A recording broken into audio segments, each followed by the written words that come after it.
Let's jump into tonight's episode. I know we're not messing around because this is the fastest 15 minutes on the internet. Boom! We're smacking.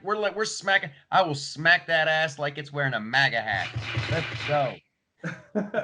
Like it. Bullet point number one, Michael Loftus here. Thank you very much, producer Jones. Bullet point number one, damning Inspector General report blisters America and the FBI, Michael Loftus. We got to get into that. We're going to get it digging into a little bit of that. What's bullet point number two? Bullet point number two is Virginia gun grab. A lot of stuff going on with the Second Amendment in Virginia, Michael Loftus. I hate those people. I want to fist fight them. We're going to get into that. Bullet point number Trey. Hillary Clinton is back, actually. What? We're going to have to discuss that as well. Bullet point number 4. Boom! Today's Trump impeachment house antics. All right. Yeah, that's going to be some news. Then we're going to have to promote some stuff. And then we're going to have a wild card. And what was last week's wild card, Judd? Not sexy on bullet points. I think we ended up with sunbathing your backside was the replacement one. Keep tuning in for our wild card. Yeah, sunbathing. No, it wasn't your backside. It was your butthole. This is the internet. Okay, so we got a great show for you tonight.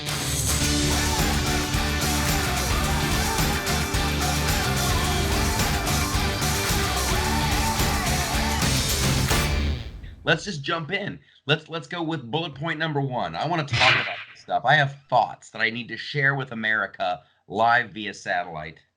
Let's do it. So bullet point number 1, we're jumping into the damning IG report today that blistered America, the FBI. Comey was a main center. Michael, jump in and tell us your thoughts there on the East Coast. Well, first of all, Comey didn't shock anybody. He didn't surprise anybody. I'm just an angel looking out for the greater good. This was a horrible IG report. This was really bad. I have, pardon me while I adjust my reading glasses, and I'm quoting here. I printed it out. I printed out a little hunk.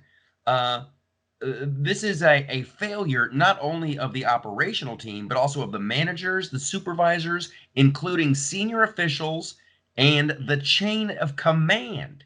That's everybody.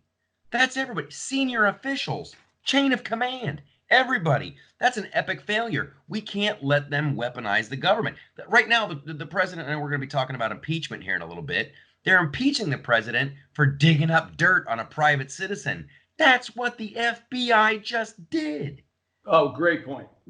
Yeah. And the FBI came out directly in the face of it, said the Inspector General's report found that the FBI's Crossfire Hurricane investigation was supported by sufficient evidence to meet legal requirements by Brian O'Hare. And then Comey came back out and said, no, well, yes, we knew there were flaws in the Pfizer report. We knew there were 17 human errors. But we're talking about the presidency of the United States duly elected by the people. And they're saying, oh, human error is acceptable. That is his whole defense. Horowitz is standing by saying, I stand behind this entire investigation. There was sufficient evidence. But Durham is saying, hey, this is not closed. And somebody needs to go down. I think Trump followed up. He said, hey, we are very disappointed. This is worse than we thought it would be, It is worse than we thought it would be. This is the FBI trying to remove, being politicized to take out a duly elected president of the United States, whether you like Trump or not, whether it was Obama. It was diligently wrong. So who's going to hold the FBI accountable is the real question. Or are we going to scrub this in the 24-hour news cycle again, Michael? Well, they're definitely going to scrub it in the 24-hour news cycle. And I tell you what, there's been more than one pundit who called it, who said, get ready for an IG report that's going to say, yep, it was human error. We had a couple oopsies. So right now, all of our eggs are in Bill Barr's basket, and they're in there with Durham. And we got to see it there. 2 minutes. Moving on. All right, we're going to do this show like we originally did this show, back to episode 1. All right, burning time. All right, bullet points number 2, Virginia gun grab, Michael Loftus. So let's start the timer. this is an interesting situation going on in Virginia because it shows how gerrymandering has changed the state. And the state is really split into two populaces with a lot of American citizens that have had guns back before the Civil War. And their new law, I think it's called HB 22 or HB 2, has actually tightened the gun transfer laws where it's illegal to give your friend a hunting rifle on the day of hunting. It's illegal to give your daughter a handgun to use. And there's no grandfather laws for all firearms. So it's also, this is the hub of the National Gun Show in the SB 16 was a prior issue that came up. This was, HB 2. So, Virginians are going to arms because you can now, if you lend somebody a gun or if you have a gun that hasn't been registered, you can spend 5 years in jail. Well, it's a crappy law when they give it a name like HB 22. It's just garbage there. That sounds like a crappy punk band from the 80s. Who are you? We're HB 22. We're here to rock. Like when you don't say what it is in the name of the law, you suck. And hey, Virginia, you suck. Here we go again. We're passing a law that is not going to keep weapons out of the hands of criminals. I'm tired of it. There's millions of people who are in the NRA, and they aren't popping off left and right. They haven't been responsible for any of these shootings. So now they're going to go after responsible gun owners. Oh, you loaned your gun to your teenage daughter so she could go deer hunting with you. You're a criminal now. It's outrageous. It's outrageous. And I'm tired of having this discussion. It's the Second Amendment. I'm sorry that you don't like guns, HB 22 people, but I get one. I get a gun. Shall not be infringed. Shut up. Well, they learned, okay, we'll wrap it up. They learned something from liberals because there's now 46 counties that are calling themselves gun law sanctuaries, where people are going to, just stand in the Second Amendment. So we'll see what happens with legal defense. But any restriction of firearms or the reality of guns, which are necessary in our society, the loopholes are where we lose freedom. If you like HB 22, you can suck my HB double dick. HB 2. Ew! Oh, moving on. Oh, yeah, you say ew, but you... My producer, our producer. All right. Bullet point number Kombucha. 3, water drinking camel man. Conservative champions, kombucha, sponsored by. All right, moving on. Hillary Clinton is back, Michael Loftus. Would you bethunk it? Would you believe it?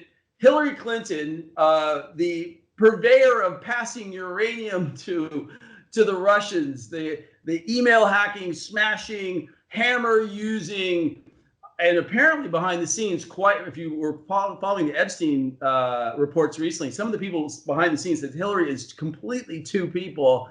It is amazing to me as Biden falters and the Democratic Party attacks Trump and has no platform that America is actually considering that if Hillary ran, she would be the #1 candidate for the Democrats. Talk about a crisis of confidence. Would this be her third run if she jumped in? Yeah, right. Once before. Okay. Well, Obama beat her and then Trump beat her. Okay. So anyway, I wrote an article about this, a little think piece at theloftusparty.com. And I think it's hilarious that they threw into this latest poll, this Harvard-Harris poll, they threw in John Kerry's name and Hillary Clinton's name, like who would you vote for? And she came out on top. And I couldn't believe it. I thought it was so funny. And then it hit me. This is the perfect metaphor for the Democrats. It's the perfect one. It didn't work the first time. It didn't work the second time. Now, let's spend more money and try it again, hoping for a different result. It's just like all of their other policies. It's not working. Let's keep doing it. Maybe if we spent more money, we could do it. It's the dumb, and Hillary, tonight, Hillary is sitting back thinking, maybe I should. I bet I could win. Now I wouldn't be surprised if she did jump in. It's madness. She might. I mean, she's got 21% according to the new Harvard-Harris presidential poll. Biden is at 20. But the good news, here's the silver lining, is that Warren is at 12. I mean, I have to tell you, when Warren was getting momentum, I was more concerned about her than almost any candidate. She just had the grandmotherly guise of a hidden socialist behind her, the way she's attacking wealth. And I think it's great that the left is saying, hey, too far. And then, a couple of weeks ago, Obama was telling the left, too far. Biden is falling apart. You see, he wanted to beat. He called that guy fat for attacking his son. Booker's coming out and white race shaming America for Kamala Harris's failure. I haven't seen one platform idea. I mean, you know what I see with Trump? I see a guy deconstructs the system with a lot of targeted chaos, I'd call it. It's just his business personality is mercurial. And it's work. It's deconstructing, business as usual on the Hill, right? But who are you seeing? What's the alternative? I haven't seen anything except effective policy from the Trump administration. That was great. Do another one of those. Yeah. All right. Are we on bullet point number 4? Man, we're back to the old school show, buddy. We're back to the old school show. So anybody who loves television today, on bullet point number 4, Michael Loftus, today's Trump House impeachment annex, watched a lot of people getting pretty heated, going against each other, being shut down with the House's great intent to go after the president and pass this impeachment policy, which they say is the political death of Nancy Pelosi. So there may be another silver lining. So you say, I'm sure you caught the annex today. I did. I caught some early this morning. I watched Jerry Nadler, who I loved in the Harry Potter movies as the banker. I watched him open, and I watched him shut people up. The whole thing is a joke. I mean, look at us. We're doing this internet show, and this is number 4. This is number 4. Like, people realize the deck is stacked. It is it is a trial in search of a crime. There is no crime there. They just have opinions and they have feelings, and it's so boring. And that's why, listen, it's very telling that there's no Republicans on board. There's no, if there was like a legit crime, there'd be some Republican going, I must do the brave thing. I must do the right thing. Somebody would be stepping out. Especially so many people that don't like Trump. Continue. And 2 Democrats stepped out. That tells me everything. Right. Sorry, didn't mean to speak while you're speaking. I said especially with so many people that don't like Trump personally. I mean, consider that. It's like if there were people that were going to step forward right now, if there was just cause, with as much as they dislike this candidate generally, a lot of people really dislike him on the Hill, right? Because he's not their usual presidential leader on the Hill. I mean, I agree. How many people would come to their conscience and vote across? And also, what is high crimes and treason? And you brought it up, so that was such a brilliant point, Michael Loftus, was when you said that the FBI has been investigating into other people's private affairs, like with Biden. But did he hold back $400 million in aid? If you study historically, that if you bring up a point of contention and leverage, is that not within executive privilege? I mean, I think this is where the gray area really. I mean, he's working away. I'm doing this. Will you take a look at this? This is an issue. I look at it this way. All these Democrats going, Trump didn't even help them. Trump didn't even help the Ukrainians. Shut up. You guys were selling you were giving them pillows and blankets. Trump was giving them anti-tank weapons. And was it late? Maybe a couple days. But the Ukrainians didn't even know it was late. The Ukrainians didn't know it was late. They got the aid. Moving on. We're kicking ass. The Democrats have nothing. They're doing it on, and we'll wrap up, they're doing it on abuse of power, obstruction of Congress. That's their claim. Abuse of power and obstruction of Congress. How so? Yeah. And obstruction of justice. How so? I think he was furthering the inquiry into justice. Are we just or are we not just? Is it illegal for our elites to be pandered to and fed money because of policy? I can't even take it that seriously. They keep going, oh, it was quid pro quo. Oh, it was bribery. Oh, it was extortion. Oh, it's obstruction. Oh, it's like, no, you can't. Either there's a crime or there's not. If there was a crime, you'd know what to call it. Let's promote some stuff.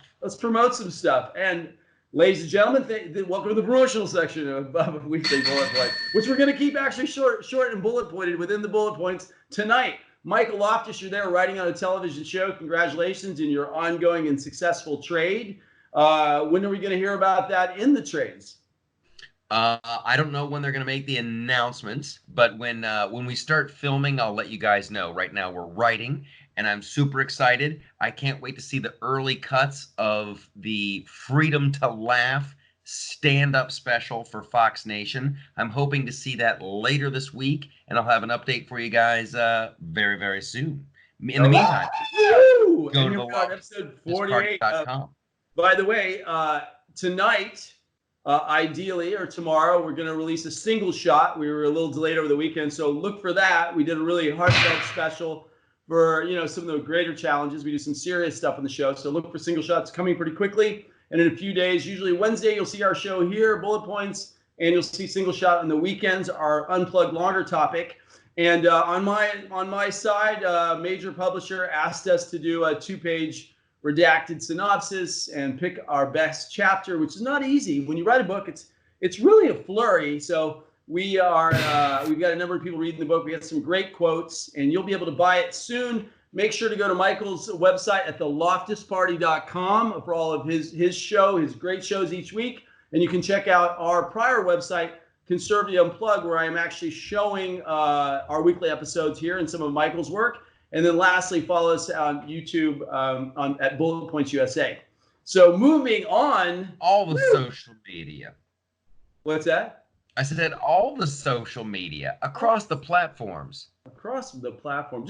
I'm very excited about this. We're about to do a wild card.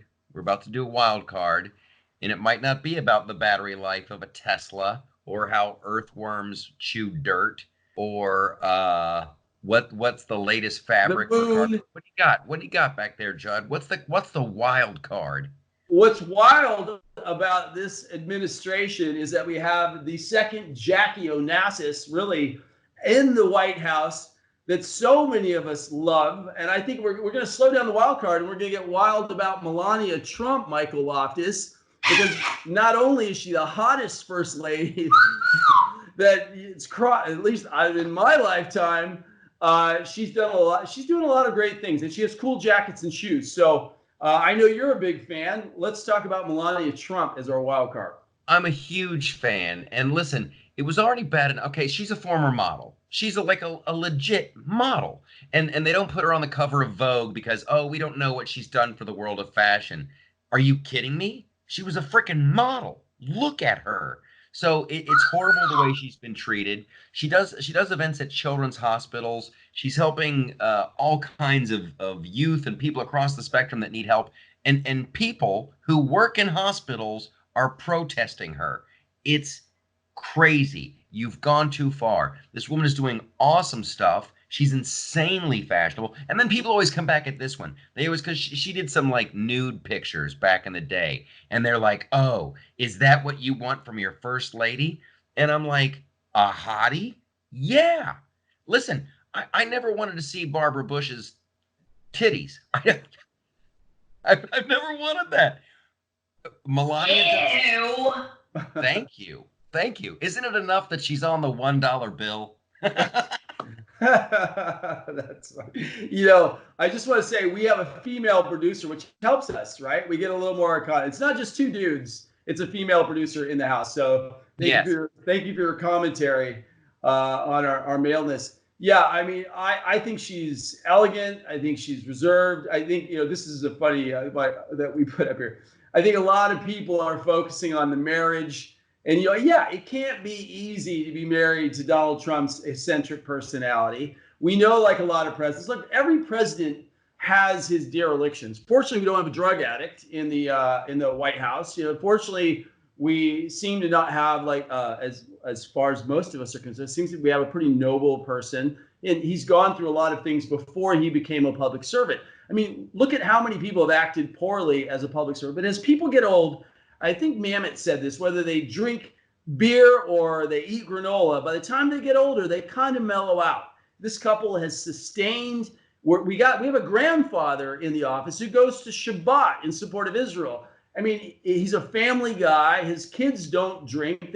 Most of them seem to be pretty well off. It can't be the worst situation to be married to Donald Trump, you know, and you haven't heard her complaining in the press. She's hangers. People have challenges in marriage. She's handled stuff. I'm not going to let you hijack this segment and start talking about Donald Trump and his marriage. Focus, dude. Melania, she's hot. She's hot. She speaks 5 languages. She does good deeds.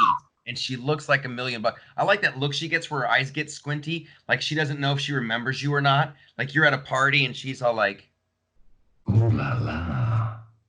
I like it. She's Melania. like a She's reluctant the Lotus with the mostest. First Lady, though. She's been classy and she's reserved. She hasn't run out in the press and made it all about herself. I think she's been a great servant too. You know.